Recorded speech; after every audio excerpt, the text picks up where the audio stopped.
When a device is supposed to clean the floor, it's probably not a good thing it makes them dirtier. This is the Bissell Crosswave Cordless Max, an upright motorized mop. I put it to the test in my home and found 3 big red flags about it. 1 is that it leaks. 2 is that while it's supposed to self-clean, it struggles. And 3, while this machine is supposed to also clean carpets, there's a couple big reasons you should absolutely not try that without watching this video first. I'm Erin from Tech Gadgets International, and I bought one of these from Amazon to try it out here in my home. I'll show you what you're getting and how it works, and then I'll wrap things up with both the pros and the cons of this machine so you can see if it might be right for your home. In the box, you'll find the main body of the machine plus a handle, 2 sample-sized bottles of cleaning solution, and the parts for the storage and charging dock. Click the handle into place and start charging. This should take up to 4 hours for a full charge. The machine has 2 water tanks. There's an 18-ounce dirty water tank and a larger 28-ounce clean water tank and cleaning solution tank. To get ready to use your machine, fill the clean tank to the line with water, then add formula, and the amount you need is marked on the side. Taking a look at the undercarriage, you'll see there is just 1 roller underneath that will spin to scrub your floors, and it's evident here the machine does lack an edge-to-edge roller, which may impact its cleaning performance, but we'll see about that in my cleaning tests. Let's jump right into those, starting with hard floors. And when I say starting with, maybe you didn't know this machine can also be used to clean carpets. Yes, billed as a multi-surface floor cleaner, the Crosswave Cordless Max is also a vacuum for area rugs. How well does it do? Stay with me. I was testing this machine at the same time as the Roborock F25 floor cleaner, and you can see that comparison video here on the channel. With this type of floor cleaner, I run the same set of tests. I'll spill things like a cup of coffee on the floor to see how well the machine can wipe it up. Then I'll spread sticky messes like barbecue sauce or ketchup. I'll test it with a wet-dry mix like a bowl of cereal, and the last thing I'll do is to spread mustard on the floor and then let it dry to test the scouring.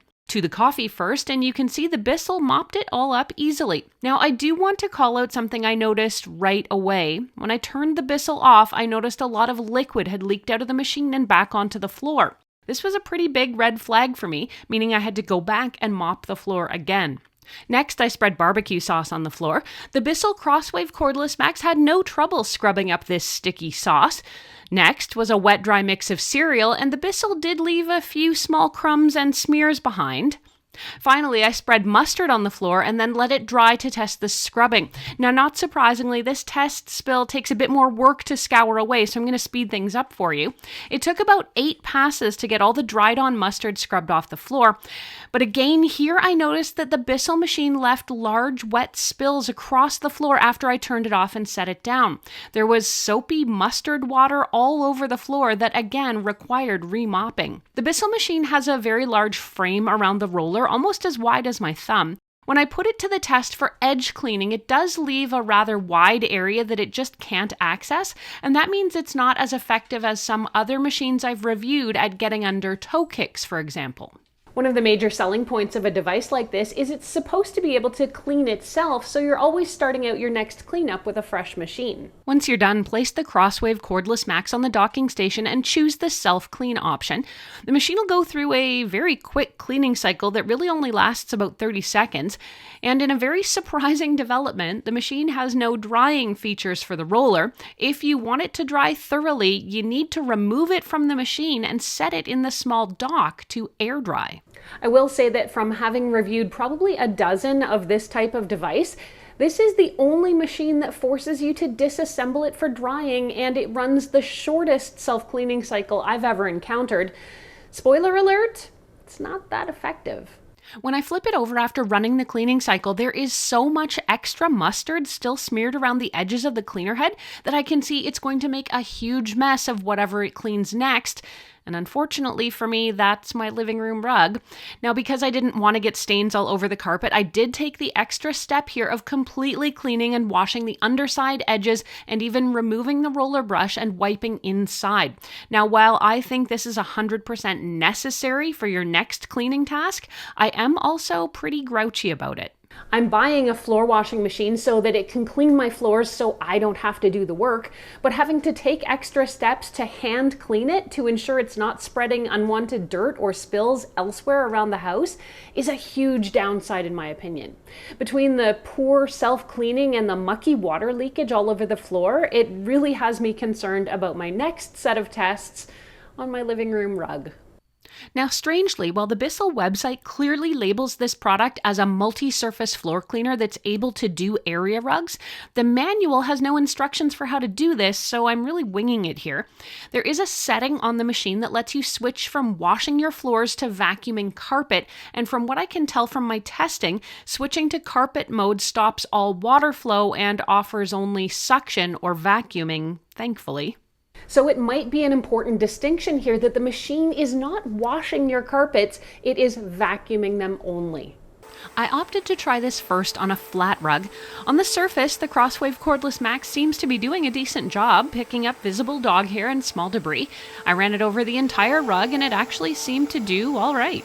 One thing I did notice is that after a minute or so, the machine began to whine, almost like it was struggling to vacuum. I switched over to vacuuming a smaller carpet in the kitchen, and here the machine also seemed to do an okay job on the surface, but that whine grew noticeably louder. I couldn't figure out where the vacuum debris was going. It wasn't inside the dirty water tank, but when I opened the tank up, I could see a compartment at the top bursting with dog hair. When I removed the filter cartridge and looked deeper, 2 carpets worth of hair and debris was compacted into a space smaller than a tube of lipstick. I had to manually pull this out with my fingers. While I guess, technically speaking, this machine does vacuum, it appears to be completely unsuited for the task with no dedicated dry debris storage. It's just stuffed into the base of the filter. In my opinion, it is completely unsuitable to vacuum anything but a very small rug, and you absolutely must tweeze out all the hair right after. I suspect the whining noise was due to the fact there was already too much dog hair that had been vacuumed up. In my estimation, that also makes this device a big no-go for pet owners. The battery life on this floor cleaner is lackluster at only about 30 minutes, plus the incredibly long 4-hour recharge to get that 30 minutes of use is yet another big downside. The ideal floor washer for most of us is something light enough to carry around, but the Bissell weighs about 11.5 pounds or 5 kilos, which I would say is a bit heavier than average. It's also not as maneuverable, particularly when you're trying to get underneath furniture. The Crosswave Cordless Max does not lay anywhere close to flat, meaning you won't get very far underneath anything before it hits a hard stop. I will also mention a couple things I think this floor cleaner is missing. While most new upright floor washers today have some type of sensing capabilities or smarts built in, like adjustable suction and adaptation to different floor types, this one does not, and perhaps that's because it's a few years old now and it was made before that technology was commonplace. But to me, it's yet another reason this machine has really fallen behind the times. While you can often find this device on major sale, I'm not sure it's worth it at any price. The retail recommended price is about $4.99 Canadian or $2.99 US, but I have seen it's no longer available on the Bissell website, so maybe that tells you a lot also. Overall, I think you can see which way this review is leaning, but let's go over both the pros and the cons so you can see if it might be right for you. On the pro side, it does a good job of wet mopping, and it's easily as effective as competing brands.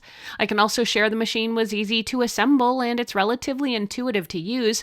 But I'm afraid when it comes to the pros, that's it. On the con side, while it does vacuum, that is not its strong suit, and it can't handle more than a couple tablespoons of debris before jamming up and starting to whine. It's also heavier than average with an incredibly short battery life. It doesn't lay flat and it can really only reach a couple inches under furniture. It's also not as maneuverable as some other options. The self-cleaning is also a bit of a joke.